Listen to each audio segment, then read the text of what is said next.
ஸ்ரீகாலியம் சரணா ஸ்ரீகாலியம்னே போற்றி. நம்ம இன்னைக்கு நம்ம எஸ்கே ஜோதிடத்துல பார்க்க போறது பாத்தீங்கன்னா மாந்தி 11ஆம் பாவத்துல இருந்தா என்ன பலன்.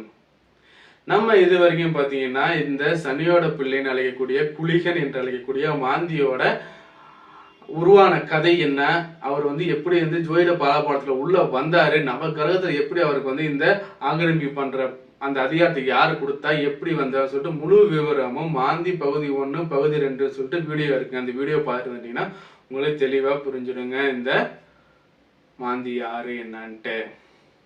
அதே மாதிரி இந்த மாந்தி பகவான் லக்னம் முதல் 10 பாவம் வரைக்கும் உள்ள பலன் நம்ம அப்படியே கொடுத்துருக்காங்க. நீங்க போயிட்டு பாருங்க. உங்க ஜாதகத்தை கையில வச்சுக்கோங்க. கையில வச்சுக்கிட்டு அதுல மாந்தி இல்ல குளிகன் எங்க இருக்கான்னு பாருங்க. ஜாதகத்துல 12 கட்டத்துல மான் போட்டிருப்பாங்க, இல்லைன்னா குளின்னு போட்டிருப்பாங்க. மா அல்லது குளி ரெண்டுமே ஒண்ணுதான். மாந்தி மானா மாந்தி, குளிகன் ரெண்டுமே ஒண்ணுதான். சோ இந்த மாந்தி இந்த குளிகன் லாபஸ்தானம் சொல்லக்கூடிய 11ஆம் இடத்துல இருக்காருன்னா என்ன பண்ணணும் பார்த்து வந்துருவாங்க. நீங்க இப்பதான் channel first time channel subscribe பண்ணி வச்சுக்கோங்க. கூடவே பெல் ஐக்கன் கிளிக் பண்ணி நான் கொடுக்குற வீடியோ உடனுக்குடன் வந்துகிட்டே இருக்குங்க. அதோட மறக்காம இந்த வீடியோவை லைக் கொடுத்துருங்க. வாங்க இப்ப போயிட்டு நம்ம மாந்தி என்னன்னு பார்க்க வந்துருவோம்.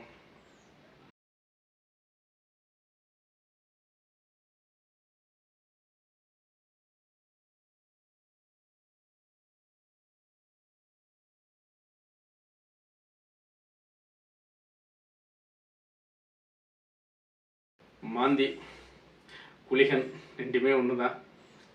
இந்த மாந்தி குளிகன் பார்த்தா சனியோட புள்ள. இந்த சனியோட புள்ள என்ன பண்ணுவான்னா 11ஆம் இடத்துல இருக்கும்போது பொதுவாக ஒரு விதி இருக்குங்க. 11ல யார் இருந்தாலும் கிடைக்க முடியாதுங்க. 11ல ராகுவே நின்னாலும் கொடுப்பாருங்க.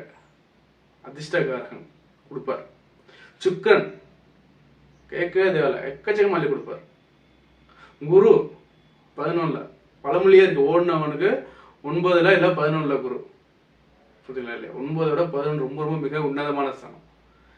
இந்த 11ஆம் ஸ்தானத்துல யாருனாலும் கிடைக்க மாட்டான விதி இருக்கு. இந்த ராவணேஸ்வரன் என்ன பண்ணாருன்னா தன் மகன் இந்திரஜித் பிறக்கும் போது எல்லா கட்டத்தையும் 11ல அடிச்சு வச்சார்.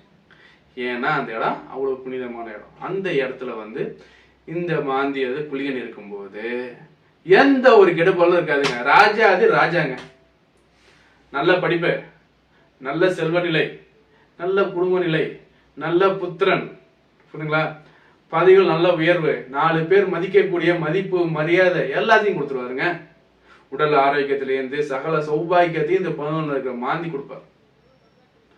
இந்த மாந்தி 11ல இருக்கும்போது இந்த மாந்தி யாரோட கெடு பார்வையில் இருக்கக்கூடாதுங்க. இந்த மாந்தி பங்கமாயிடக்கூடாது. 11ஆம் ஸ்தானம் பங்கமாயிடக்கூடாது. 11ஆம் அதிபதி கெட்டு போயிடக்கூடாது. புரியுதா? ஆஹா, ஜோதிடர் சொல்லிட்டாரு 11ல மாந்தி இருக்கு, நான் ஓஹோன்னு இருக்க போறேன்ல. இதோட சூழ்ச்சிமை ஒழுங்கு நான் சொல்லிடுறேன். 11ஆம் ஸ்தானம் என்று அழைக்கக்கூடிய லாபஸ்தானம் கெட்டு போயிடக்கூடாது. லாபாதிபதி கெட்டு போயிடக்கூடாது. கெட்டு போகல, பங்கமாகல, நல்ல நிலையில இருக்காரு. இந்த மாந்தியை கெட்டவர் அது பாவர் யாரும் பார்க்கலன்னா நீங்க ராஜா. யாருக்கு என்ன வேணும்? ஃபர்ஸ்ட் படிப்பு வேணும்.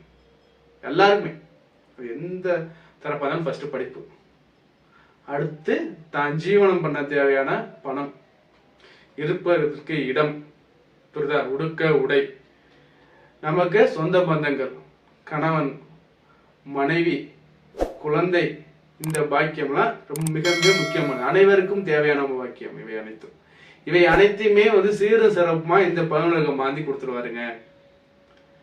11ஆம் அவ்வளவு உன்னதமான சாணங்க. இந்த 11ல மாந்தி இருக்கிறவங்க எல்லாருமே ராஜா.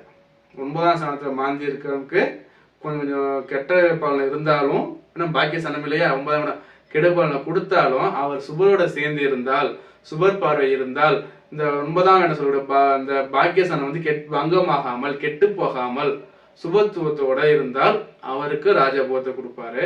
அதே போல் இந்த 11ஆம் இடம் நல்ல நிலையில இருந்தால் இந்த மாந்தி இவருக்கு நல்லதே செய்வாருங்க. இன்கேஸ் 11ஆம் அதிபதி வீக்கா இருக்காரு, 11ஆம் அதிபதி நீச்சம் இருக்காரு, பாவர் பாக்குறாருன்னா நான் சொன்ன பலன்லாம் முன்ன பின்ன இருக்குங்க. ஸோ இது மாதிரி வீக்கா இருக்கவங்க என்ன பண்ணுங்கன்னா உங்களோட ஜாதகத்தை உள்ளதை உள்ளபடி சொல்லக்கூடிய அஸ்ட்ராலஜி யாரோ அவர்கிட்ட கொடுத்து நீங்க தெரிஞ்சுக்கோங்க. இந்த மாந்திக்கு நம்ம சொல்லக்கூடிய பரிகாரம் பார்த்தோம்னா ஒன்னே ஒண்ணுதாங்க, ஆஞ்சநேயர் வழிபாடு தாங்க இந்த மாந்தியை வந்து நம்ம கண்ட்ரோல்ல வைக்க முடியும்.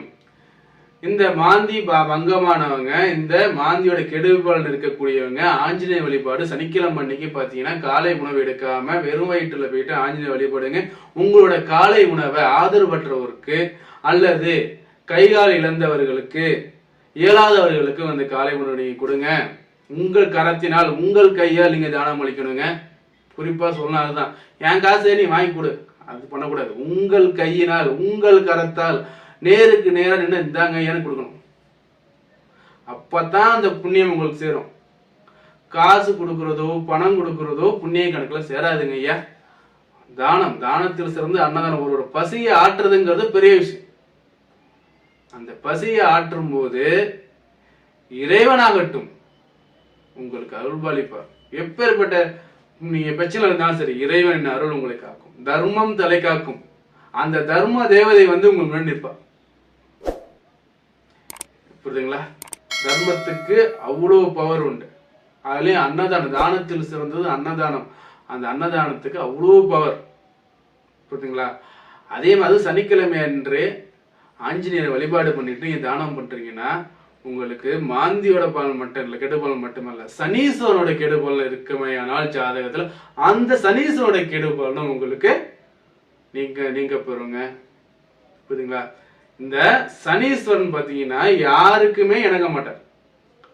அவர் நீதி அரசன், அவர் நீதி தவறாது. அவரோட கோர்ட்ல பாத்தீங்கன்னா இன்னாருக்கு இன்னா தண்டனைன்னா அன்னாருக்கு தண்டனை விதிச்சுட்டே போவார்.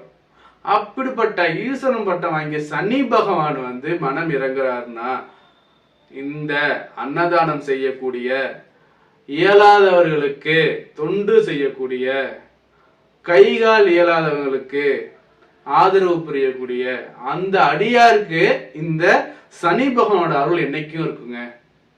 புரியுதுங்களா? ஒருத்தனுடைய ஆயுள்காரகன், ஒருத்தருடைய கர்மக்காரகன், ஒருத்தனோட தொழில்காரகன், புரியுதா? ஒருத்தருக்கு வந்து அந்த சுற்றமும் சுற்றம் சூழ பந்துக்கள், அந்த பந்துக்கள்லாம் வந்து நிர்ணயம் செய்யக்கூடியது யாருன்னா சனி பகவான். அப்படிப்பட்ட ஈஸ்வரன் பட்டம் வாங்கிய சனி பகவானை வந்து யாராலையுமே சாந்தி பண்ண முடியாதுங்க. அவருக்கு எந்த பரிகாரமும் கிடையாதுங்க. அவர் எது செஞ்சாலும் அவரோட வந்து அனுகிரகம் யாராலையுமே வாங்க முடியாதுங்க. ஆனா அவரோட அனுகிரகம் வாங்கணும்னா ஒன்னே ஒண்ணு, கைகால் இயலாதவங்களுக்கு நீங்க உதவி பண்ணணுங்க. இன்னொன்னு பெரிய விஷயம் என்னன்னா, பெற்றோர், உங்களை பெற்ற, உங்களை இந்த உலகிற்கு படைத்த உங்கள் தாய் தந்தையரை நீங்கள் மறந்தே போனீங்கன்னா இந்த சனியின் எந்த கிரகமும் நம்மள சும்மா விடாதுங்க. அந்த சனி பகவான் வந்து பெற்றோருக்கு நீங்க என்ன பண்றீங்கன்னு பார்ப்பார்.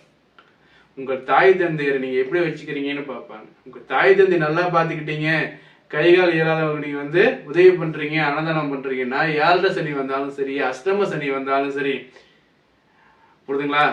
மாந்தி பகவான் 8ல இருந்து கண்டத்தையே ஏற்படுத்தாலும் சரி, நீங்க செய்த தர்மம் உங்களுக்கு தலை காக்கும். இதெல்லாம் மறக்க முடியாத உண்மையுங்க, மறுக்க முடியாத உண்மையும் கூட.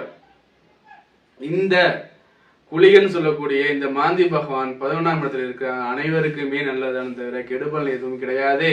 அவர் கெட்டு போயிருந்தால் அந்த கெட்டு போன கெட்ட மாந்தி இருக்கவங்க மட்டுமே இந்த பரிகாரம் ஆஞ்சநேய வழிபாடு அது அவருக்காக மட்டும் இல்லை, உங்களை நீங்க காத்துக்கொள்ள அன்னதானம் செய்யுங்க. நீங்க இப்பதான் என் சேனல் ஃபர்ஸ்ட் டைம் வரீங்கன்னா என் சேனல் சப்ஸ்கிரைப் பண்ணி வச்சுக்கோங்க. கூடவே பெல் ஐகான் கிளிக் பண்ணி வச்சிருங்க. இந்த வீடியோக்கு ஒரு லைக் கொடுத்துருங்க.